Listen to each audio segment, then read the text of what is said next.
আসসালামু আলাইকুম। Easy learning for জুনিয়র্সের পক্ষ থেকে সকলকে শুভেচ্ছা ও স্বাগতম। আজকে আমরা নবম শ্রেণীর ডিজিটাল প্রযুক্তি এই বিষয়টির তোমাদের ষান্মাসিক সামষ্টিক মূল্যায়নের জন্য কিছু সংক্ষিপ্ত প্রশ্ন দেখে নিব।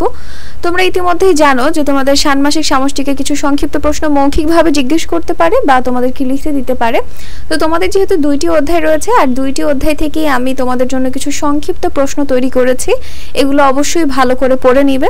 তাহলে চলো আমরা কথা না বাড়িয়ে আমাদের প্রশ্ন আর উত্তরে চলে যাই। প্রথমে রয়েছে তথ্য অনুসন্ধান কি?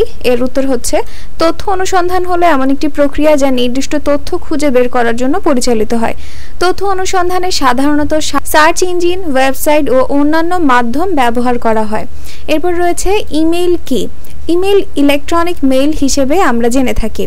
ইমেইল যোগাযোগের একটি ডিজিটাল মাধ্যম যা ব্যবহারকারীদের ইন্টারনেট বা অন্যান্য কম্পিউটার নেটওয়ার্কের মাধ্যমে মেসেজ বা ফাইল ট্রান্সমিট করতে দেয়।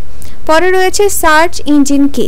সার্চ ইঞ্জিন হলো একটি সফটওয়্যার প্রোগ্রাম এবং এই প্রোগ্রামের কাজ হলো ইন্টারনেটে উপলব্ধ থাকা কোটি কোটি ইনফরমেশন এর ডাটাবেসগুলোর থেকে ইউজার দ্বারা সার্চ করা প্রশ্নের সাথে জড়িত এমন সঠিক তথ্য খুঁজে বের করা এবং সেই ইনফরমেশনগুলোর সাথে জড়িত ওয়েবসাইটগুলোকে সার্চ ইঞ্জিন রেজাল্ট পেজের মাধ্যমে দেখানো। এরপর রয়েছে ইউআরএল কি?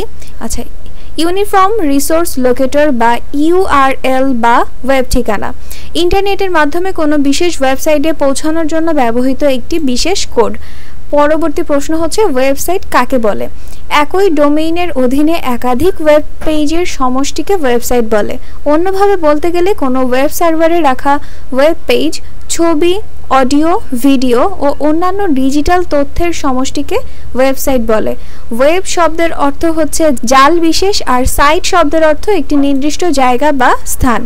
পরে 6 নম্বর প্রশ্ন হচ্ছে জরিপ কাকে বলে? ভূপৃষ্ঠের উপরিভাগে বিভিন্ন বস্তুর প্রকৃত অবস্থান, আপেক্ষিক উচ্চতার দিক, রৈখিক ও কৌণিক দূরত্ব পরিমাপের মাধ্যমে একটি স্কেল অনুসরণ করে সমতল কাগজে উপস্থাপন করার পদ্ধতিকে জরিপ বলে। পরবর্তী প্রশ্ন হচ্ছে প্রেজেন্টেশন কি? প্রেজেন্টেশন কি বলতে গেলে এটি হলো এক ধরনের উপস্থাপন ব্যবস্থা যেটা দিয়ে একজন বক্তা তার দৃষ্টিভঙ্গি, মনোভাব, তথ্যাদি ইত্যাদি শ্রোতার কাছে খুব সহজেই পৌঁছাতে পারে। এরপর রয়েছে গুগল ডক কি? গুগল ডকস হলো গুগলের একটি ফ্রি অ্যাপ্লিকেশন সেবা যাকে মাইক্রোসফট অফিস ওয়ার্ডের অনলাইন ভার্সনের সাথে তুলনা করা চলে। 9 নম্বর প্রশ্ন হচ্ছে সামাজিক যোগাযোগ মাধ্যম কাকে বলে? সামাজিক যোগাযোগ মাধ্যম হচ্ছে এক ধরনের অনলাইন ভিত্তিক সফটওয়্যার যার মাধ্যমে পৃথিবীর বিভিন্ন প্রান্তে ছড়িয়ে থাকা ব্যক্তিবর্গ পরস্পরের সাথে মতামত বিনিময় করতে পারেন, পারিবারিক অথবা ব্যক্তিগত ছবি প্রদর্শন করতে পারেন। পরবর্তী প্রশ্ন হচ্ছে পার্সোনাল পোর্টফোলিও কি? পোর্টফোলিও হলো আপনার যাবতীয় উল্লেখযোগ্য কাজের একটি সংকলন। আপনি যেসব বিষয়ের উপর কাজ করছেন সেগুলোর বিস্তারিত বর্ণনা বা ভিজুয়াল উপস্থাপনের মাধ্যমে এটি তৈরি করা সম্ভব। এরপর রয়েছে ডিজিটাল প্রযুক্তি কাকে বলে? ডিজিটাল প্রযুক্তি হচ্ছে গণনাকারী দক্ষ শক্তি সম্পন্ন প্রযুক্তি। ডিজিটাল শব্দের অর্থ গণনাকারী, শব্দের অর্থ প্রযুক্তি। যে প্রযুক্তি সংখ্যাভিত্তিক কোনো কৌশল, দক্ষতা এবং প্রক্রিয়া সমষ্টির ব্যবহারের মাধ্যমে দ্রুত হিসাব নিকাশ করতে সক্ষম এবং পণ্য, পরিষেবা ও উদ্দেশ্য পূরণে কাজ করতে পারে তাকে ডিজিটাল প্রযুক্তি বলে। পরবর্তী প্রশ্ন বুলেটিন কি? বুলেটিন হলো এমন একটি প্রকাশনা যা সাধারণত সংবাদ, তথ্য বা বিজ্ঞপ্তি প্রকাশ করে। এরপর রয়েছে নিউ মিডিয়া কি? নিউ মিডিয়া হলো এমন একটি গণমাধ্যম যা ইন্টারনেট, সোশ্যাল মিডিয়া এবং অন্যান্য ডিজিটাল প্ল্যাটফর্মগুলোর মাধ্যমে তথ্য আদান প্রদান করে। এরপরে 14 নম্বর প্রশ্ন রয়েছে গণযোগাযোগ মাধ্যম কি? গণযোগাযোগ বলতে কোনো গণযোগাযোগ উৎস দ্বারা মানুষের কাছে কোনো প্রকার বার্তা পৌঁছানোকে বোঝায়। বর্তমানে বিশ্ব প্রযুক্তির ব্যাপক উন্নতি হওয়ায় গণযোগাযোগে ব্যাপকভাবে বিস্তার লাভ করেছে। সর্বশেষ প্রশ্ন উপাত্ত কাকে বলে? নির্দিষ্ট কোনো চলক বা এক জাতীয় চলকের গুণগত এবং পরিমাণগত বৈশিষ্ট্য প্রকাশকারী তথ্যকেই বলা হয় উপাত্ত। পরিসংখ্যানে গণনা কিংবা পরিমাপের মাধ্যমে প্রাপ্ত তথ্যই হলো ডাটা বা উপাত্ত। তো আমাদের অধ্যায় 1 এর সংক্ষিপ্ত প্রশ্ন আমরা দেখে নিলাম। এখন আমরা অধ্যায় 2 এর সংক্ষিপ্ত প্রশ্নে চলে যাই। প্রশ্ন হচ্ছে সাইবার ক্রাইম কাকে বলে? এর উত্তর হচ্ছে সাইবার ক্রাইম একটি অপরাধমূলক কার্যকলাপ যা কম্পিউটার এবং ইন্টারনেট ব্যবহার করে সংগঠিত হয়।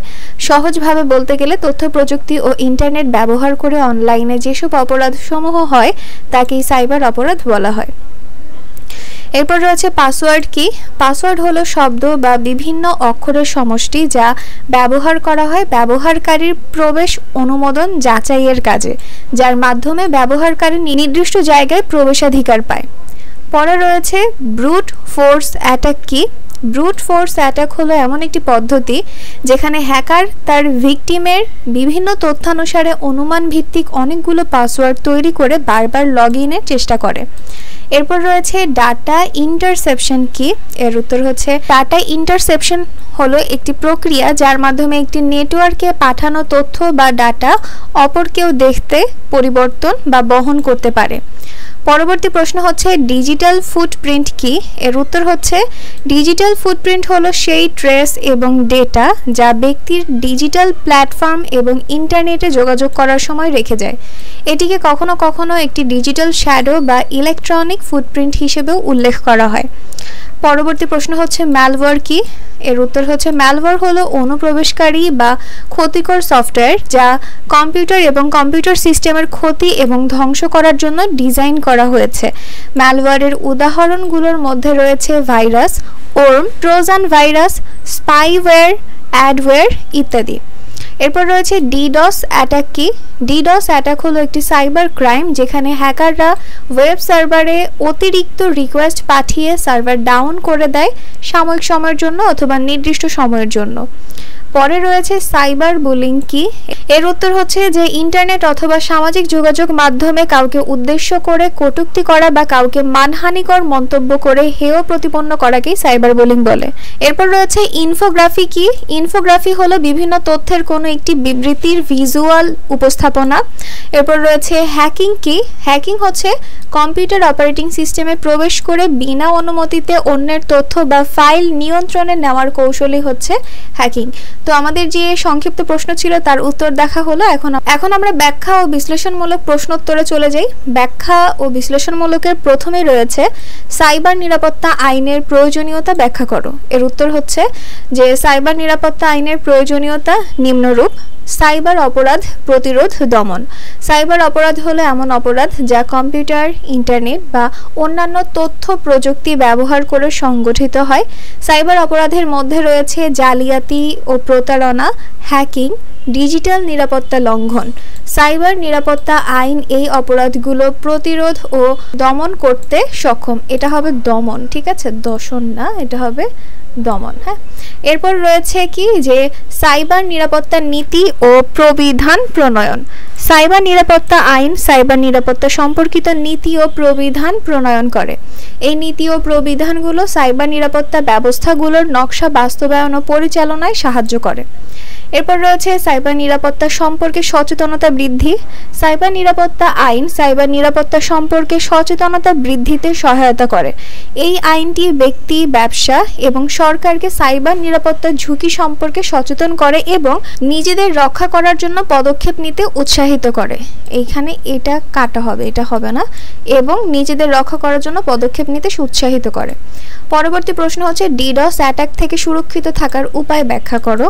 ডিডস অ্যাটাক থেকে সুরক্ষা পেতে অনেকগুলো পেইড এবং স্ট্রং ফায়ারওয়াল সার্ভিস পাওয়া যায়। ছোট এবং মাঝারি অ্যাটাক প্রতিহত করার জন্য ফায়ারওয়াল সার্ভিস অনেক কার্যকর। এছাড়া বড় ধরনের অ্যাটাক প্রতিহত করার জন্য ক্লাউড নির্ভর সার্ভিস যেমন Cloudflare, AWS shield, project shield ইত্যাদি অনেক ভালো কাজ করে। সুতরাং ডিডস অ্যাটাক থেকে সার্ভিসকে সুরক্ষা দিতে চাইলে এসব সার্ভিস ব্যবহার করতে হবে। তাছাড়া অনেক বড় ধরনের ক্ষতির সম্মুখীন হওয়ার সম্ভাবনা বেড়েই যাবে। এরপরে আমাদের 3 নম্বর যে ব্যাখ্যামূলক প্রশ্ন তা হচ্ছে অনলাইনে প্রতারণা থেকে সুরক্ষা প্রদানের কৌশল ব্যাখ্যা করো। বর্তমান সময়ে আমরা প্রতিনিয়ত বিভিন্ন ধরনের প্রতারণার শিকার হই, তবে কিছু পন্থা অবলম্বন করলে এর থেকে অনেকটা রক্ষা পাওয়া যেতে পারে। এগুলো হলো কোনো অবস্থাতেই সামাজিক যোগাযোগ মাধ্যমের অর্থাৎ সোশ্যাল মিডিয়া অ্যাকাউন্ট বা ইমেইলের পাসওয়ার্ড আদান প্রদান করা যাবে না। সংবেদনশীল ছবি যা ছড়িয়ে গেলে সামাজিক বা ব্যক্তিগত ক্ষতির সম্মুখীন হওয়ার আশঙ্কা থাকে এমন ছবি আদান প্রদান থেকে বিরত থাকুন। এরপর রয়েছে যে গুরুত্বপূর্ণ তথ্য যা তৃতীয় ব্যক্তি জানলে আপনি ব্যক্তিগত ও পেশাগতভাবে ক্ষতিগ্রস্ত হতে পারেন এমন কিছু আদান প্রদানে বিরত থাকুন। নিজের মুঠোফোন অন্য কাউকে ব্যবহার করতে দেবেন না। ব্যক্তিগত ছবি ছড়িয়ে গেলে বা হুমকি দিলে সঙ্গে সঙ্গে কাছের থানায় অবহিত করুন। সম্পর্ক শেষ হয়ে গেলে যদি অপরপক্ষ আপনাকে পুরাতন ছবি বা কথোপকথন পাবলিক করে দেবে বলে ভয় ভীতি দেখায় বা হুমকি দেয় কিংবা পরিবারের বিভিন্ন মানুষকে ইনবক্সে সেগুলো পাঠিয়ে দেয়, তার সঙ্গে সঙ্গে আইন শৃঙ্খলা রক্ষাকারী বাহিনীর সাহায্য নিন। আর সর্বশেষ রয়েছে ভুয়া বা ফেক আইডি দিয়ে মানহানিমূলক তথ্য, স্ট্যাটাস বা ছবি প্রচার করলে সেই আইডির লিঙ্ক সহ স্থানীয় থানায় সাধারণ ডায়েরি বা জিডি করতে হবে। তারপরে আমাদের আরও যে একটা সর্বশেষ প্রশ্ন রয়েছে ব্যাখ্যামূলক, তা হচ্ছে ডিজিটাল ফুটপ্রিন্ট কি আর ডিজিটাল ফুটপ্রিন্টের ব্যাপারে সচেতন থাকার গুরুত্ব। ডিজিটাল ফুটপ্রিন্ট হলো সেই ট্রেস এবং ডেটা যা ব্যক্তিরা ডিজিটাল প্ল্যাটফর্ম এবং ইন্টারনেটে যোগাযোগ করার সময় রেখে যায়। এটিকে কখনো কখনো একটি ডিজিটাল শ্যাডো বা ইলেকট্রনিক ফুটপ্রিন্ট হিসেবেও উল্লেখ করা হয়। ডিজিটাল ফুটপ্রিন্টের ব্যাপারে অবশ্যই সচেতন থাকা উচিত, এতে ইন্টারনেট ব্যবহারকারীর নিরাপত্তা নিশ্চিত হয়।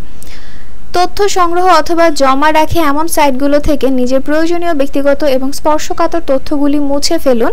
এ ধরনের সাইট একেবারেই ব্যবহার না করা সবচেয়ে ভালো, এতে করে কোনো থার্ড পার্টি, হ্যাকার বা অনৈতিক বিজ্ঞাপনদাতা প্রতিষ্ঠান আপনার কাছে পৌঁছাতে পারবে না। এরপর রয়েছে যে কেনাকাটার জন্য অথবা সামাজিক যোগাযোগের জন্য তৈরি করা অপ্রয়োজনীয় অ্যাকাউন্টগুলো ডিলিট অথবা নিষ্ক্রিয় করে ফেলুন। এর ফলে কোনো অতীত কাজের অথবা ব্যক্তিগত মুহূর্তের জন্য বেহাত হওয়ার সম্ভাবনা কমে যাবে। এরপর রয়েছে জরুরি প্রয়োজনে কোনো ওয়েবসাইটে ব্যক্তিগত তথ্য যেমন জাতীয় পরিচয়পত্র নম্বর, ব্যাংক অ্যাকাউন্ট নাম্বার, ক্রেডিট কার্ডের তথ্য আদান প্রদান করে থাকলে কাজ শেষ হওয়ার সাথে সাথে এই সকল তথ্য ওয়েবসাইট থেকে মুছে ফেলতে হবে।